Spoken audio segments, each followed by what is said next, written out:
No woman could handle the mountain man's 5 wild sons, until a tiny girl showed up at their door. Now let's dive into this interesting story. The Montana mountains stood tall and unforgiving, their snowy peaks piercing the clouds like white daggers.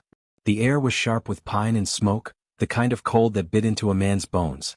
Down in a secluded hollow half hidden by cedar trees, stood the Boone cabin, strong, wide, and scarred by years of hard living. Inside that cabin was noise. Pure chaos. Boots stomped on the wood floors. A chair crashed over. Somewhere a window shattered, again. "Pop! He threw the stew," shouted one boy. "I didn't," hollered another, ducking as a tin plate sailed past his head.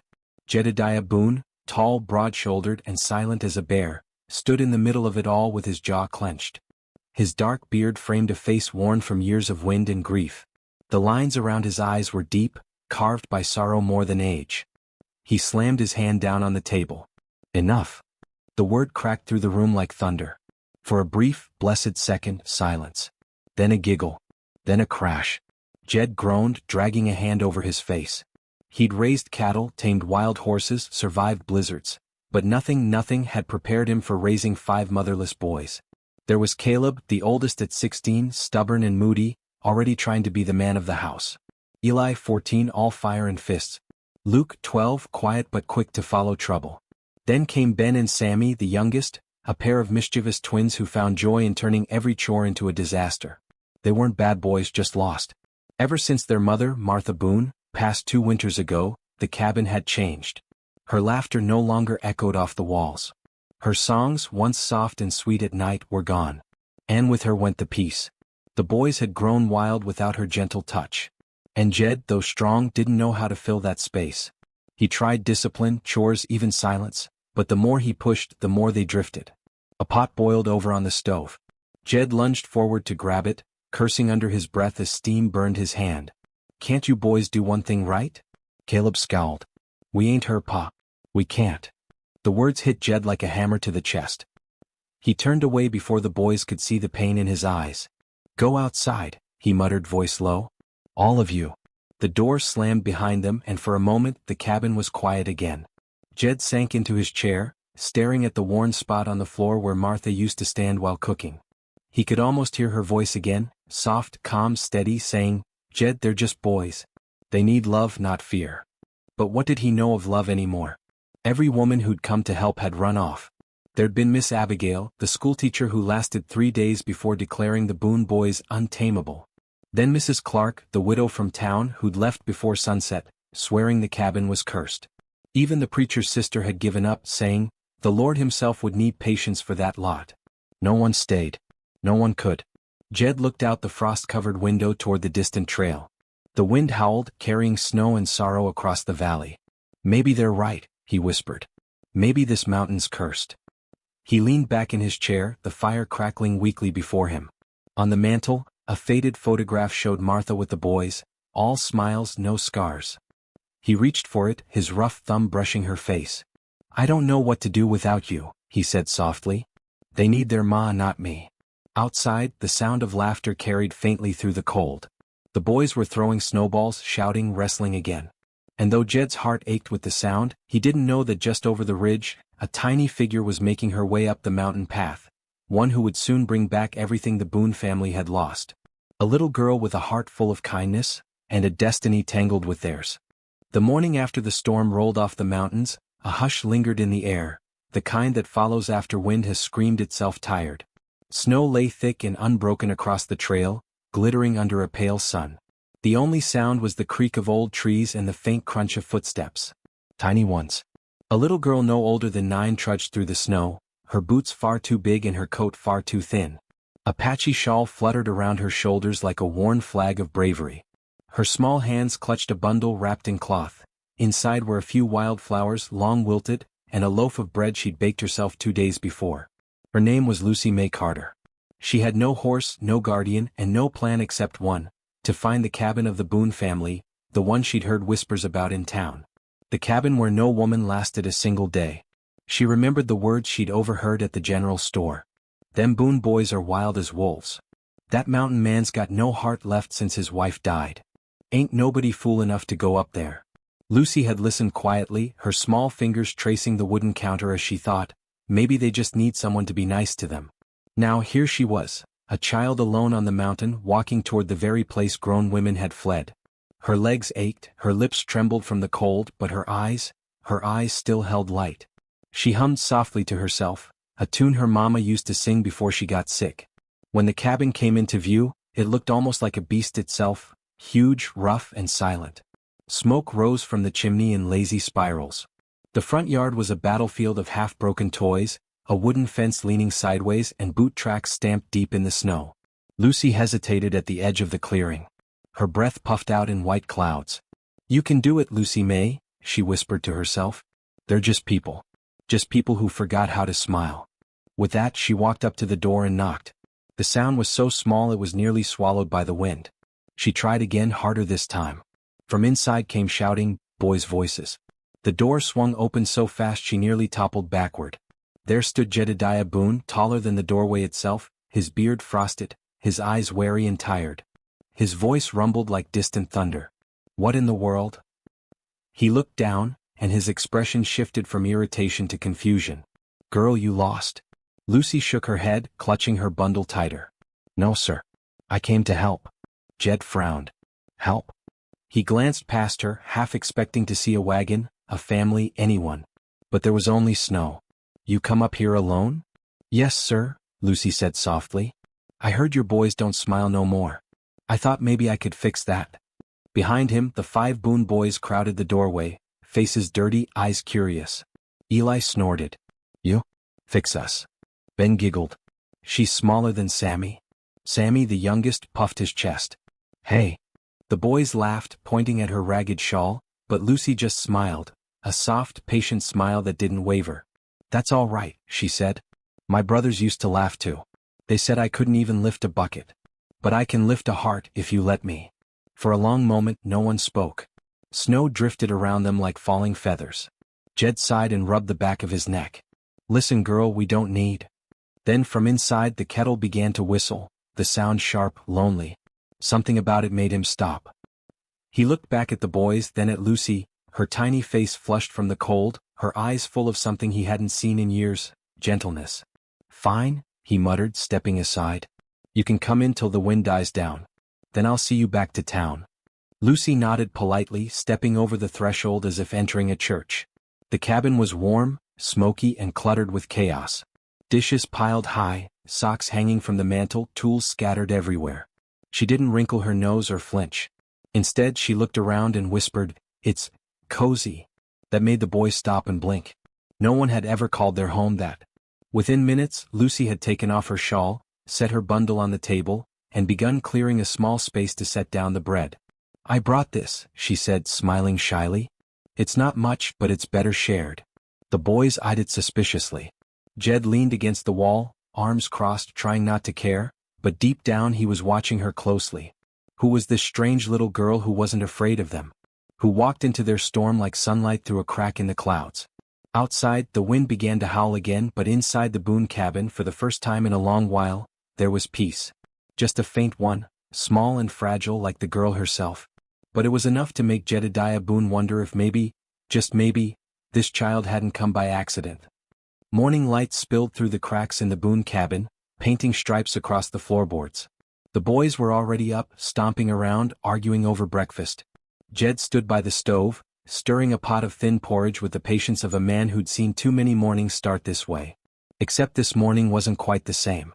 At the table sat Lucy May Carter, her hair still damp from washing, her sleeves rolled up as she tried to help set the table.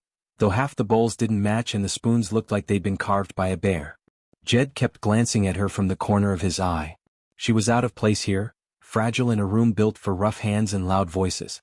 He didn't understand what kept her from running. When the boys began bickering again, Lucy didn't flinch or raise her voice.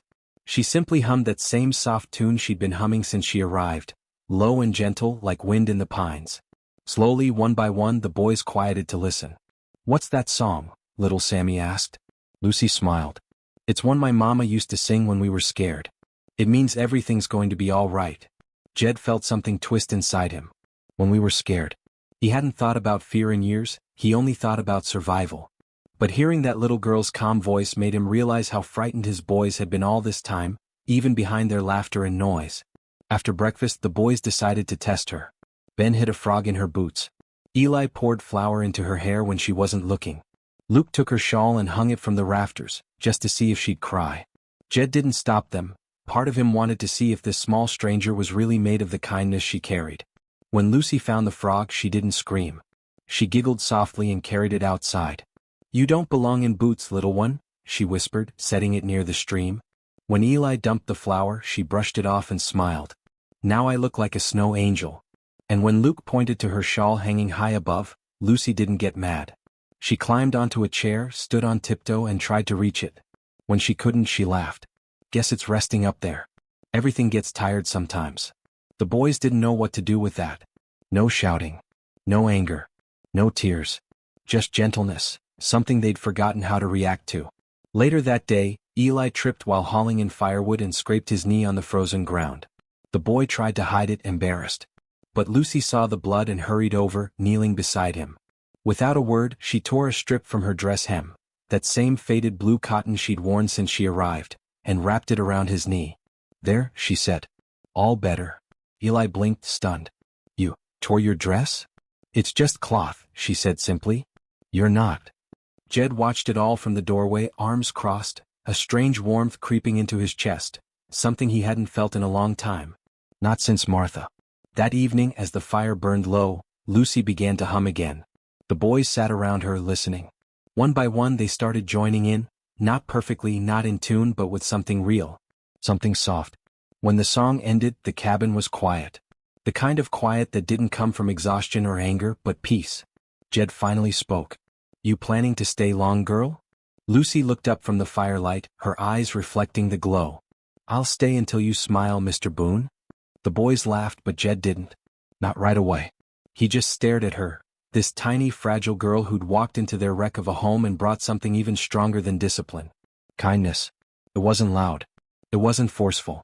But it was powerful enough to make 5 wild boys sit still by a fire, and a hardened man remember what warmth felt like.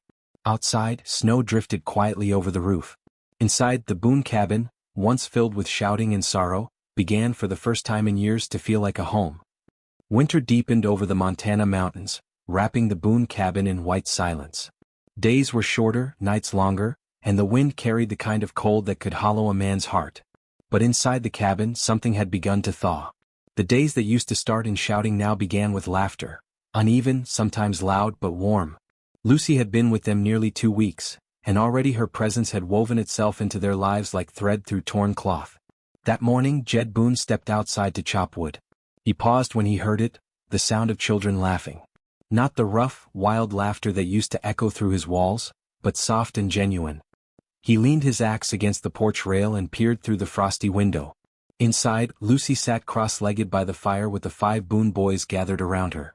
She had found an old box of books, dust-covered and forgotten, the same ones Jed's late wife Martha used to read from before she died. Lucy carefully turned the brittle pages, her voice lilting and kind.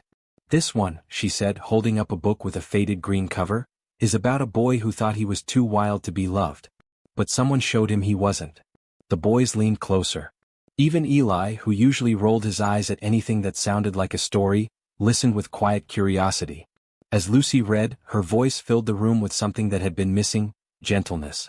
It wrapped around the boys like a blanket, softening the sharp edges of their grief. When she finished, she handed the book to Caleb, the oldest. "You can read the next part tomorrow," she said. "If you want." Caleb hesitated. "I don't read so good." Lucy smiled. "Then we'll learn together. That's what families do." Jed froze outside the window, the axe still in his hand. Family. The word hit him harder than any storm. That night, after supper, Lucy found him sitting alone on the porch. She stepped out quietly, wrapping her shawl tight around her small shoulders. "You don't talk much, Mr. Boone," she said softly. Jed looked down at her. "Ain't much to say." She tilted her head. "You don't have to talk a lot to be kind." He frowned, not sure how to answer that. The wind rustled through the pines. Lucy's gaze drifted toward the stars. "You know, your boys love you. They just don't know how to show it. My mama used to say when people act mean, it's mostly because they're hurting inside." Jed's jaw tightened. "Your mama sounds like she knew a lot." She did, Lucy whispered. She said kindness is like firewood, the more you give, the warmer everyone gets. Jed swallowed hard. That simple phrase stuck deep in his chest. He thought of Martha, how she used to say nearly the same thing when she was alive. Inside, the boys were arguing again, but this time about who got to sit closest to the fire. Their voices weren't angry, just young and full of life. Lucy turned toward the door. I think I'll make them some cocoa, she said with a small smile. Would you like some too? Jed shook his head, watching her go. She was just a child, fragile, poor and small, but somehow she was teaching his sons more than any preacher, teacher or caretaker ever had. Later that evening, as the fire crackled and snow whispered against the window, Jed found himself sitting beside the boys as Lucy read aloud again. Her voice was steady, sweet, a melody that seemed to heal something deep inside each of them. When she reached the end of the story, Sammy leaned against her arm and whispered, "Can we have another?" Lucy smiled, tucking the blanket around his shoulders. Tomorrow night. Good stories take time. Jed felt his throat tighten. He looked around the room, his boys sitting still, content and smiling. Martha's old books open again. The cabin filled with warmth. It was then he realized something. This little girl hadn't just brought kindness. She'd brought hope. The same kind of hope his wife had once carried in her eyes. And though Jed didn't say it out loud for the first time in years, he silently thanked God for sending a small lost girl up the mountain that day. The mountain had a way of reminding folks who was in charge. One day the air would be still, the sun glinting on the snow like diamonds, and the next the wind would roar down from the peaks, wild and merciless. That evening, as dusk crept through the pines, Jedediah Boone felt it in his bones. A storm was coming. He stood on the porch looking out toward the valley below. The horizon was bruised with dark clouds rolling in fast. The air felt thick and heavy, the kind that made the hairs on a man's neck rise.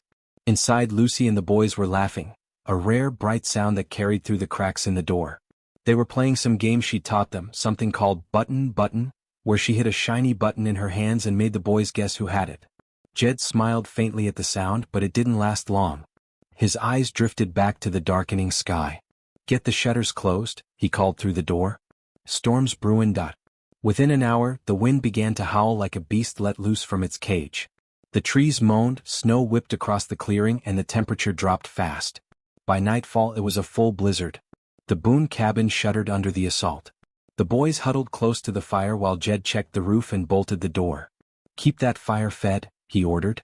And don't move from that spot. Lucy, sitting by the hearth, looked calm, but inside, her little heart pounded. She'd never seen a storm so fierce. The wind screamed through the cracks in the wood, snow seeping through in tiny white flurries. A sudden crash shook the cabin. One of the back windows had burst inward, spraying glass and snow. The fire sputtered from the cold gust that followed. "Pa!" Caleb shouted. "The window's out." Jed spun around just in time to see Lucy jump to her feet. "Stay back," he barked, but she was already moving. The girl ran to the corner, grabbed an old quilt from the cot, and pressed it against the broken window frame. The wind roared, nearly knocking her off her feet. Snow stung her face as she struggled to hold it in place. Jed lunged forward, catching her by the arm before she could fall. "You fool girl," he shouted over the storm. "You'll freeze." But Lucy just looked up at him with trembling lips and said, "It's your boys' room, sir, they'll be cold." Jed stared at her, this small, shaking child, and something inside him broke wide open. He pulled her back, wrapping her in his coat. "You're more woman than most I've met," he muttered, voice rough. Together they worked through the night. Jed and the older boys nailed up boards and stuffed rags in the cracks. Lucy tended the fire, keeping it alive with what little would remain. When the flames began to fade, she fed it the last pages of one of the old, torn books. "Stories can wait," she whispered, tossing them in. "Warmth can't." By midnight, the storm's fury was deafening. The roof groaned and one of the rafters cracked. Jed shouted for the boys to move the table and gather close to the hearth. He kept Lucy near him, wrapping a blanket around her shoulders. She looked up at him through sleepy eyes. "It's loud, but it sounds like the sky's singing." Jed blinked. "Singin'?" "Yes," she said softly. "Maybe God's just reminding us he's still here." And somehow, in that moment, amid the roaring storm, Jed believed her. Hours passed before the wind finally began to fade. By dawn, the cabin was battered but still standing. Snow piled halfway up the door and icicles hung from the roof like daggers. Inside, the Boones were safe. The boys slept in a pile by the fire, Lucy nestled between them, her tiny hand still clutching a bit of the burned quilt. Jed sat awake, watching the embers glow. He looked around the room, at the faces of his sons, at the girl who'd risked herself for them, at the warm orange light flickering against the wood walls, and for the first time in years the cabin didn't feel empty. He whispered into the silence, his voice almost a prayer. "Thank you, for sending her." Outside the storm had passed. The sun broke through the clouds, shining down on the mountain, and a single wisp of smoke rose steady from the Boone chimney, not the sign of a lonely man's home anymore, but of a family that had weathered the storm together.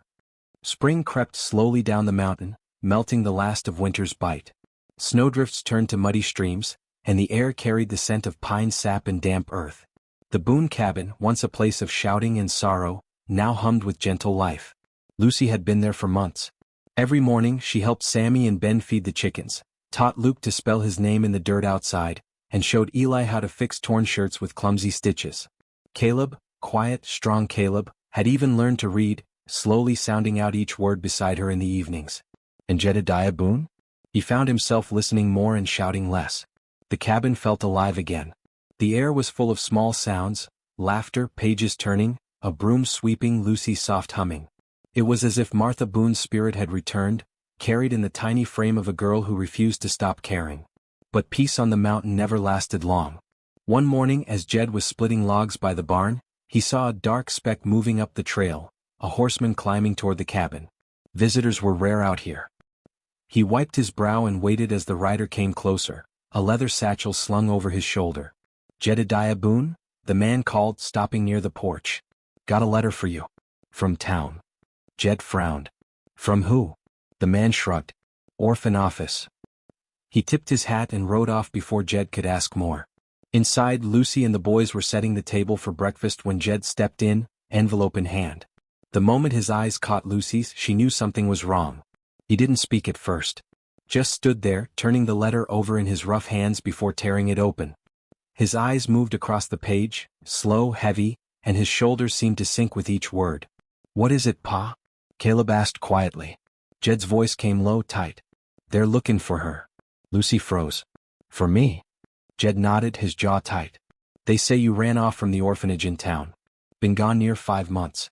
They want you brought back." The room fell silent. The only sound was the fire's low crackle. Ben's eyes went wide. "They can't take her, Pa." "She belongs here," Sammy cried, clutching Lucy's sleeve. Eli slammed his fist on the table. "They don't know her like we do." Lucy just stood there, small and trembling, her hands twisting in her skirt. I didn't mean to run," she whispered. "I just wanted to help. I thought maybe," her voice broke, "maybe someone needed me." Jed crouched in front of her, his weathered face softening. "You listen to me, little one. You didn't do wrong by coming here. You gave us back more than we ever thought we'd have." Tears welled in her eyes. "Then why do I have to go?" Jed opened his mouth but couldn't find an answer. He stared at the letter again, the neat black ink spelling out rules and orders, words written by people who'd never stepped foot on this mountain. That night, the cabin was quiet. No games. No laughter. No stories. Lucy sat by the fire, holding one of the old books close to her chest.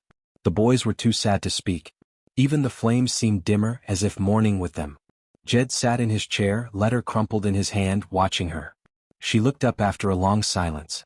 "You don't have to worry, Mr. Boone. I'll go back tomorrow. They'll take me in again." He shook his head slowly. "Ain't that simple?" Lucy smiled through her tears. "You already gave me what I needed." "What's that?" "A home." Her voice cracked on the word. Jed felt his heart twist, a feeling he thought had long died with his wife. He wanted to tell her to stay, to promise she'd never leave, but the law was the law. And he was a man who'd never learned how to fight the world beyond his mountain.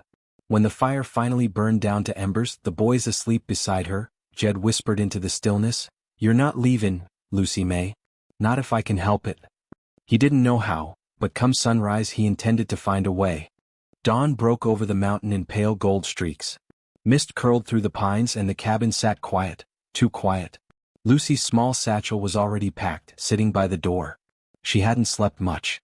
Neither had Jedediah Boone.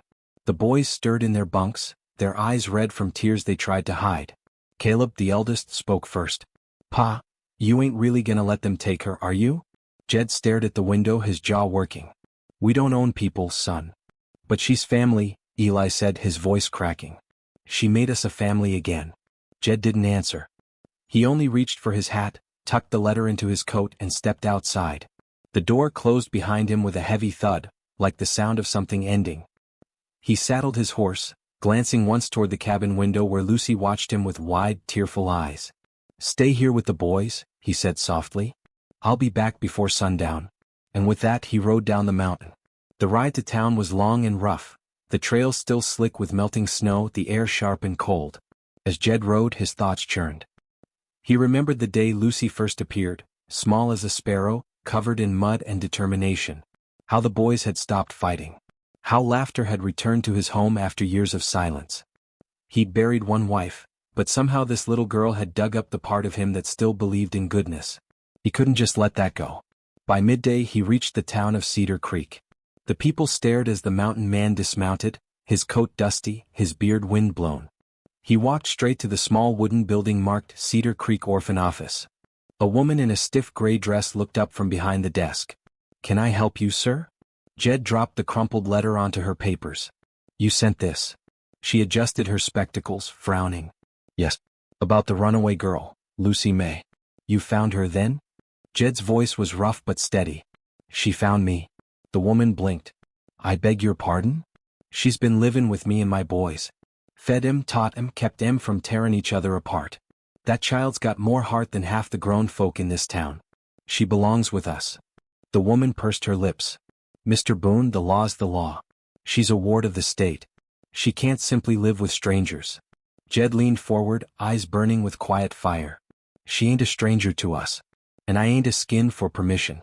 I'm a skin for papers. Papers. Adoption. Guardianship. Whatever it takes." The woman hesitated. "You understand that's a long process."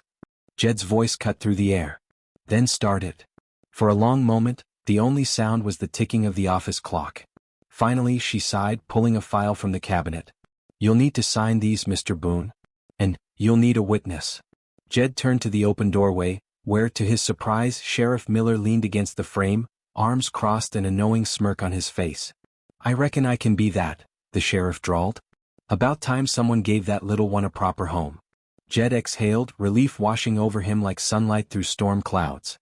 When Jed rode back up the mountain that evening, the boys were waiting at the fence, eyes full of hope.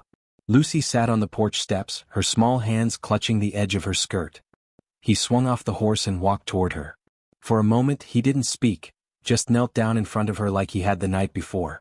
"Well," he said, his voice thick. "Seems I had some papers signed." Lucy blinked. "Papers?" He smiled softly. "Says you're a Boone now if you'll have the name." Her eyes went wide. "You mean I can stay?" Jed nodded. "If you're willin', Dot." She threw her arms around his neck, sobbing into his shoulder. The boys hooped and hollered, running circles around them.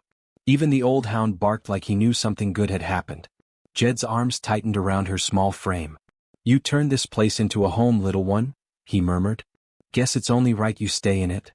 That night, laughter filled the Boone cabin again, louder than it had ever been. Lucy sat by the fire, the boys leaning against her as she read aloud from their worn storybook. Jed watched from his chair, a soft smile tugging at his lips. The mountain outside was quiet, peaceful. For the first time in years, it felt like the Boone family, wild sons and all, was whole. And in the soft glow of the firelight, little Lucy looked up and whispered, almost to herself, "Home. I finally have a home."